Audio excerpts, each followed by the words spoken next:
this video, I want to tell you all a story about one of the most insane race endings that I have ever been a part of. It was the 9th of December 2024 for the first round of the Ever Endurance Championship 24-25 season. The race was 300 laps around Twin Ring Motegi, or around 8 to 9 hours of driving. We were 3 people sharing the car, me, my teammate Marshall, and my other teammate Danny.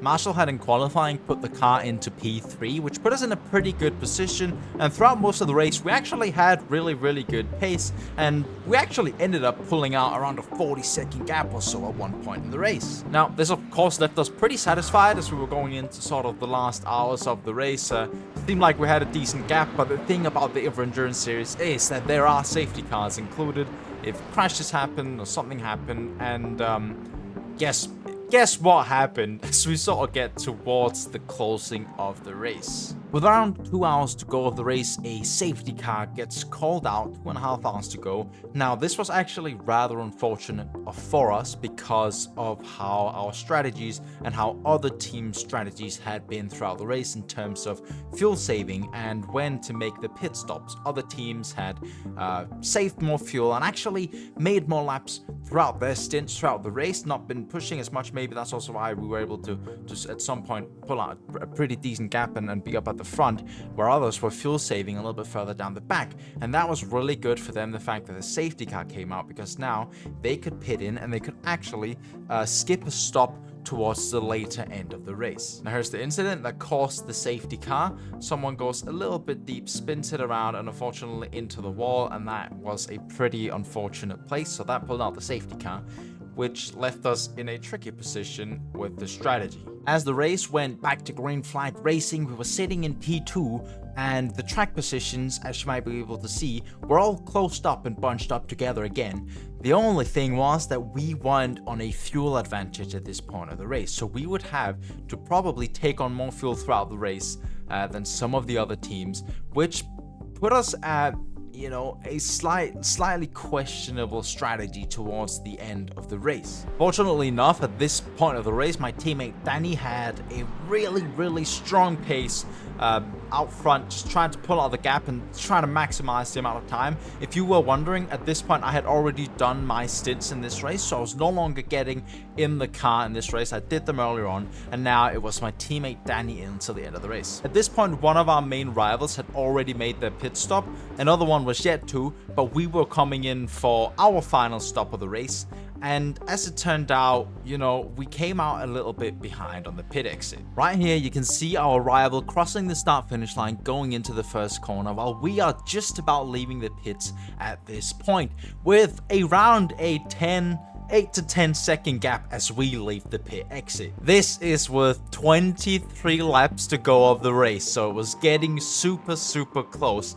Danny had a bit more pace than our main rival here, so he was catching him. He got straight down to catching the 8-second gap, pushing arguably a bit hard sometimes, but it actually ended up working out pretty well, and Danny was able to close down the gap somewhat quickly, getting it down to around a couple of seconds very quickly. While Danny was chasing down the net leader or P2 car, if you are able to look over at the standings in GTP, there was still one car, the Fiercely Forward car, that was yet to make a pit stop. Now, we actually expected that these guys would come out behind us and that it would be a battle between us and the 33 Acura. This of course would end up proving to be completely different, but that's the story for a little bit later.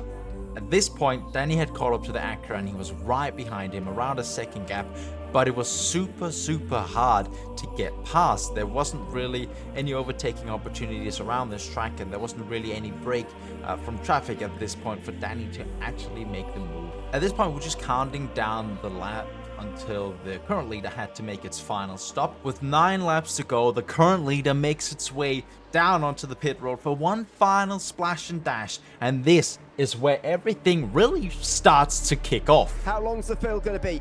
Should be about 12. It's just under 10. Has Scriven's done it here? Have Fiercely Forward been quick enough? There goes the Movano car on the right-hand side. Marcus Hamilton's coming in, but he's not coming quick enough.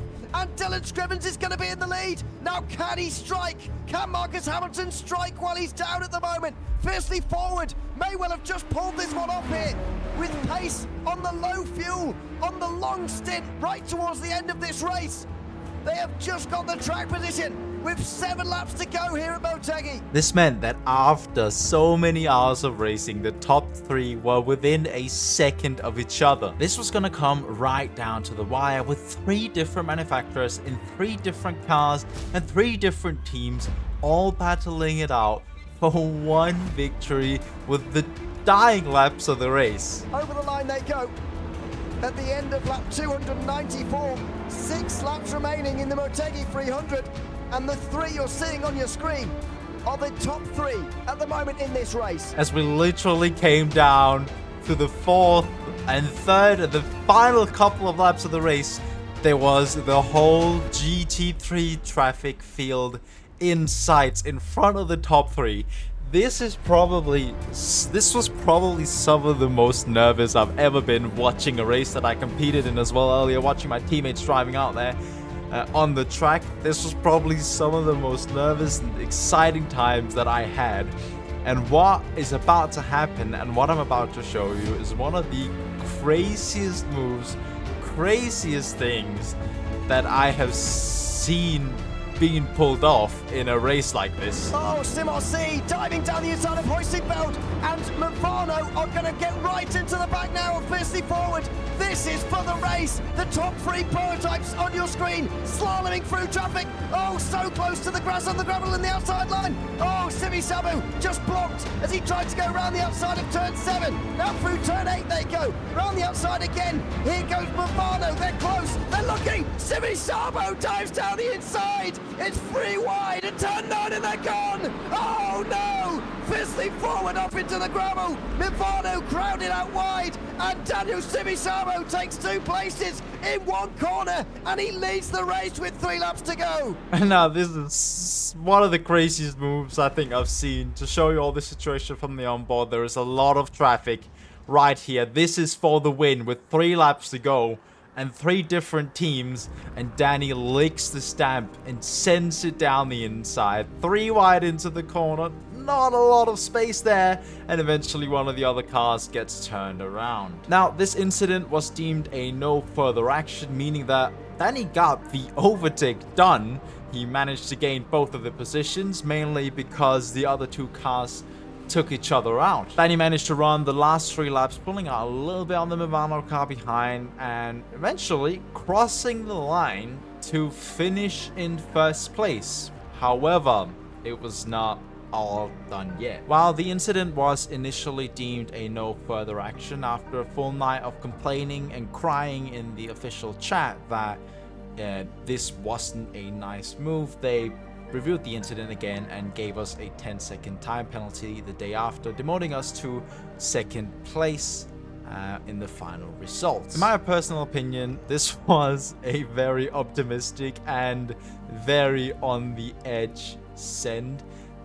Let me know what your opinion of this overtaking move was. Was the 10-second time penalty deserved, or do you think that we should have been able to run away with the victory and gain some more championship points? Thanks for watching this video, and I'll see you in the next one. Bye.